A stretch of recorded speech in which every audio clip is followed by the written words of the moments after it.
êtes-vous certain que l'acide gastrique est quelque chose de totalement nocif et qu'il faudrait en avoir le moins possible? Ou suivez-vous simplement des idées reçues sans vraiment comprendre son rôle? Beaucoup de personnes associent immédiatement l'acide à des sensations de brûlure, de douleur et d'inconfort, ce qui les pousse à penser qu'il faut l'éliminer.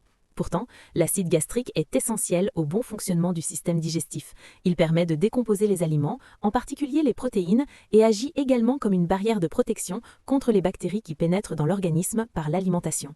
Sans une quantité suffisante d'acide, la digestion devient moins efficace. Les aliments stagnent plus longtemps dans l'estomac, fermentent et provoquent des ballonnements ou une sensation d'inconfort. Le problème apparaît lorsque cet équilibre est perturbé. Si l'acide est produit en excès ou s'il remonte vers des zones où il ne devrait pas se trouver, comme l'œsophage, cela entraîne des brûlures et des irritations. A l'inverse, un manque d'acide empêche également l'estomac de fonctionner correctement, provoquant une digestion lente, une sensation de lourdeur et un inconfort persistant. Cependant, un autre élément essentiel est souvent négligé, la muqueuse gastrique. Cette couche protège la paroi de l'estomac contre l'acide.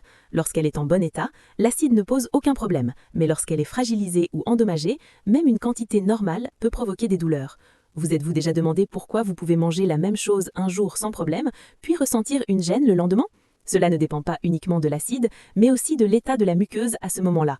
C'est pourquoi, au lieu de se concentrer uniquement sur la réduction de l'acide, il est plus important de comprendre le fonctionnement global de l'estomac et de maintenir son équilibre, car c'est ainsi que l'on peut expliquer pourquoi de nombreuses personnes essaient différentes solutions sans parvenir à résoudre durablement leurs problèmes digestifs.